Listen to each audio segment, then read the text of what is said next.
Orcas versus great white sharks.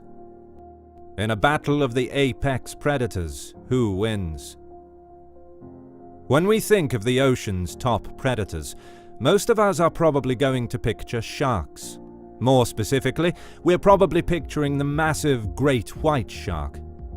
This shark is considered the most voracious apex predator in temperate marine ecosystems worldwide, playing a key role in controlling ecosystem dynamics.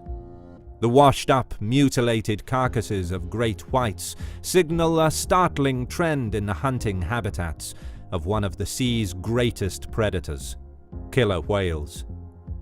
Before we get into some examples, here's what you need to know about our competitors.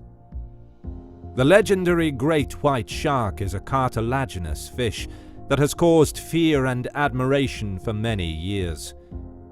It is considered one of the biggest predators of the oceans and the fiercest, but there is more imagination than truth in this sentence. His reputation as a man-eater is also far from reality. Orcas, or killer whales, are the largest of the dolphins and one of the world's most powerful predators. They're immediately recognizable by their distinctive black and white coloring. Smart and social, orcas make a wide variety of communicative sounds, and each pod has distinctive noises that its members will recognize, even at a distance. They use echolocation to communicate and hunt, making sounds that travel underwater until they encounter objects, then bounce back, revealing their location, size, and shape. Size. The body of the white shark is robust and fusiform, about 4 to 7 meters in length, but the average is 6 meters. Its weight is between 3,000 and 3,400 kilograms. Adult females reach dimensions greater than males, which are usually 2 meters smaller. Orcas weigh up to 5,443 kilograms and grow up to 7 to 9.7 meters. That is almost as long as a school bus. The largest orca ever recorded was 9.8 meters long, according to SeaWorld. Distribution and habitat. The white shark is commonly found on the coasts of North America, in the Atlantic Ocean and in the Pacific. Outside of the American continent, the great white shark dwells mainly in the waters of South Africa, the Mediterranean Sea, Japan, and Oceania. There is a substantial population in the Daya Island in South Africa, and that is why there is a common place for research about their life. Their habitats include coasts and continental and insular platforms, whose waters do not surpass 1,875 meters of depth. In the open ocean, it inhabits to depths of up to 1,200 meters. Killer whales are the most widely distributed mammals, other than humans, according to SeaWorld. They live in the oceans and seas surrounding most coastal countries.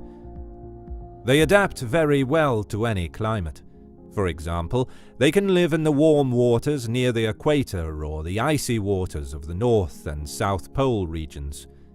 Orcas are more likely to be found at higher latitudes and near the shore, though.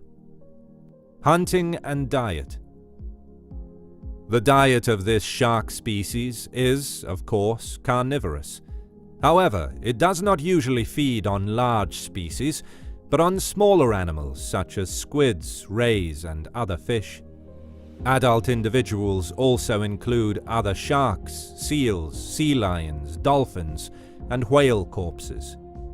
They sometimes catch turtles and seabirds to feed on them. They have a clear preference for fat-rich prey.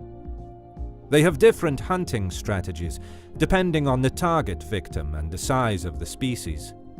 The most usual approach is that once they detect by electroreception their possible food, they locate below and then stealthily swim vertically. Once closer, they inflict a deadly bite and wait for the animal to bleed and die, and then eat it.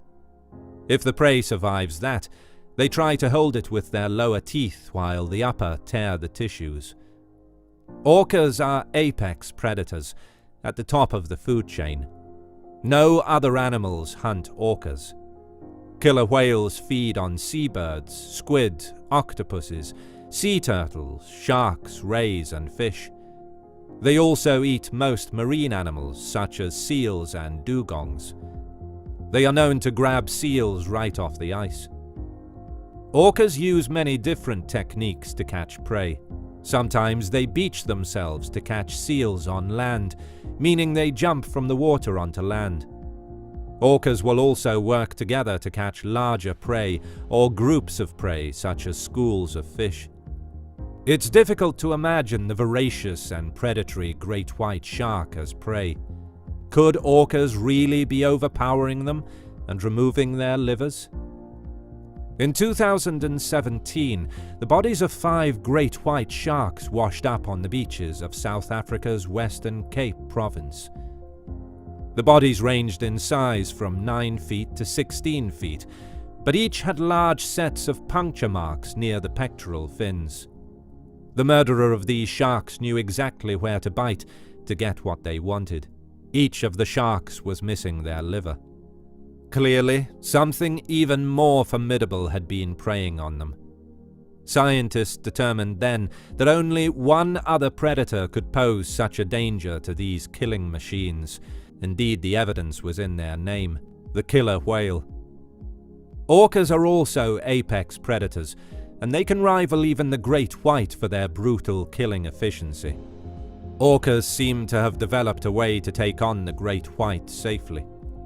In 1997, an orca was seen ramming into a great white shark off the coast of San Francisco. The force of the blow stunned the shark and gave the orca the opportunity to flip the great white over and hold it in that position. Sharks are susceptible to something called tonic immobility. When they are held upside down in the water, sharks become paralyzed because they require water to move across their gills while they swim in order to breathe. Thus, the orca was essentially able to drown the shark before feeding on it. Orcas are exceptionally intelligent animals and can even coordinate hunting behavior in packs like wolves.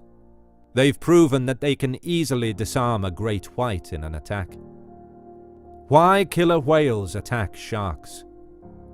Those that say sharks are apex predators, that's not the case. As hard as it is to say, the killer whales are a step above. Large predators like the orca tend to go after prey animals that have a lot of rich blubber on their body, which means that most of the shark is unappealing as a meal. Certain parts of a shark, however, are appealing to killer whales. In each of the documented attacks, the orcas have made extremely precise bites on the sharks. Primarily, they target the livers, stomachs, and testes of the sharks. And this might actually explain what's going on. Sharks' livers have very high concentrations of oil and fats. They are also very large compared to other animals. This potentially makes a great white's liver one of the best sources of quick energy in the ocean. Orcas seem to have learned this and are targeting sharks specifically for their nutrient-rich livers. There are documented accounts of killer whales targeting sharks that date back decades. It's possible even that great whites may have been part of the killer whale's diet well before then. But the rising frequency of the attacks is a new development. Some scientists suggest that the answer could be the changes in the relative ranges of the animals. Shark populations have been growing due to restrictions on fishing. Global warming is expanding the geographical areas these sharks can live in. So sharks and killer whales may simply be sharing the water in close proximity more often. More gravely, it could be that killer whales are running out of their usual source of nutrition and are instead turning to great whites as an alternative meal. The good news for sharks is that they seem to be learning to adjust to the threat. Sharks have been seen leaving areas when they know that there are killer whales nearby. That's all for today. Thank you so much for watching, and please don't forget to subscribe and hit the bell button.